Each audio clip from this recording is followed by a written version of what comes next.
अपनी मम्मी और पापा की बात मानकर आरफा अपने मामा मामी के यहाँ कुछ दिनों के लिए चली तो गई, लेकिन उसका मन बहुत उदास था क्योंकि वो अपनी छोटी बहनों से दूर रहना नहीं चाहती थी।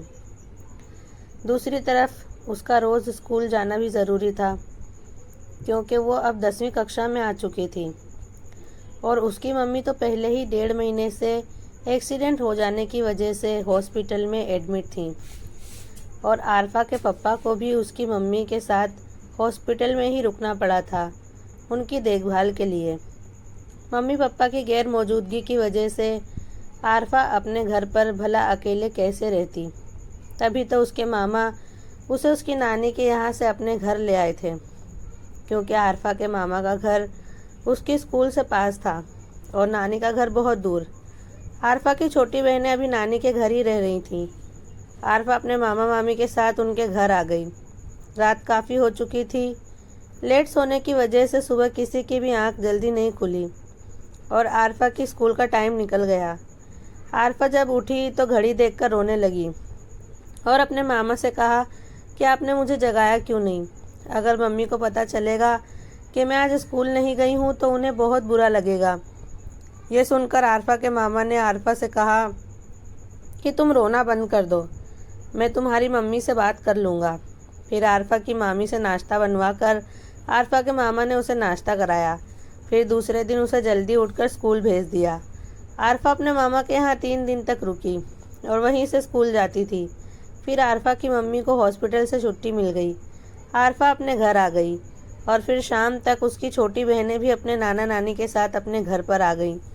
मम्मी पापा और बहनों के साथ अपने घर में रहकर उसे बहुत अच्छा लगा क्योंकि मामा के घर में रहने से पहले आरफा 1.5 महीने तक अपनी नानी के यहाँ भी रह चुकी थी और वैकेशन पूरा होने के बाद उसे अपने मामा के यहाँ भी 3 दिन तक रुकना पड़ा था। लेकिन मम्मी पापा के बिना इतने लंबे समय तक आरफा और उसकी छोटी बहनें रही, ये बहुत बड़ी बात थी और अब आरफा अपने मम्मी पापा के साथ अपने घर में ही रहना चाहती थी। भले ही आरफा की मम्मी को अस्पताल से छुट्टी मिल गई थी, लेकिन उनके पैर में प्लास्टर होने की वजह से वो कुछ काम करने के काबिल नहीं थी। आरफा के सामने अब और भी कठिन चुनौतियां थीं। एक तरफ 10वीं की पढ़ाई और दूसरी तरफ घर का काम।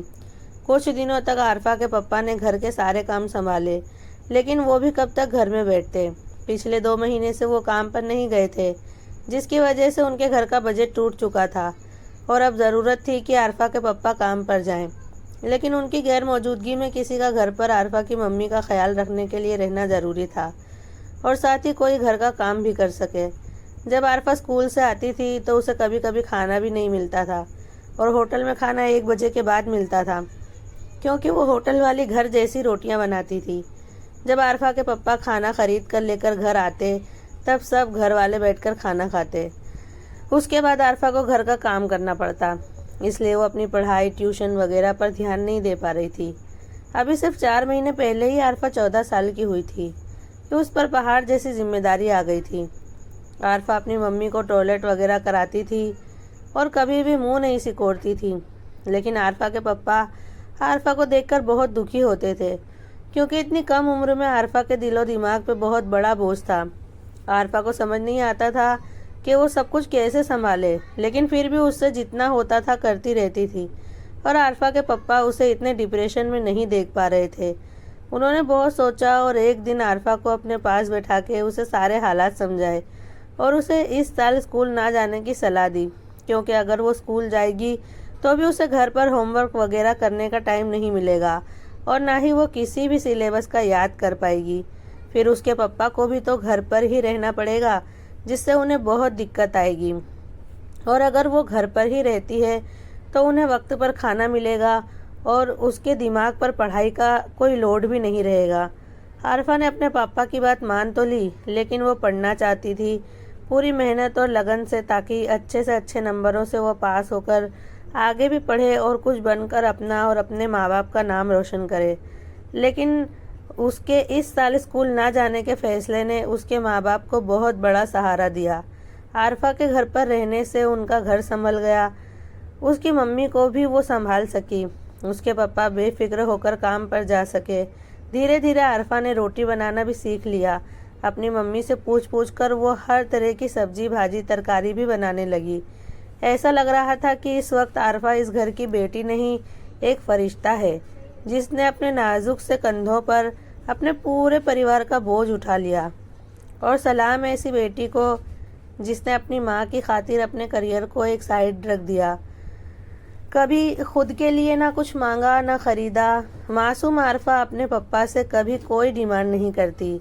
उसके लिए उसके परिवार की सलामती और खुशी सब कुछ है। मेरी दुआ है कि हर किसी को आरफा जैसी बेटी नसीब हो। दोस्तों, ये बिल्कुल सच्ची कहानी है। और आपको हमारी आज की कहानी कैसी लगी, कमेंट में ज़रूर बताएं। और अगर अभी तक आपने मेरे चैनल को सब्सक्राइब नहीं किया है तो प्लीज़ ज़रूर सब्सक्राइब कर लें। और अगर आपको मेरी कहानी पसंद आई हो तो उसे एक लाइक करें और अपने दोस्तों के साथ शेयर करें।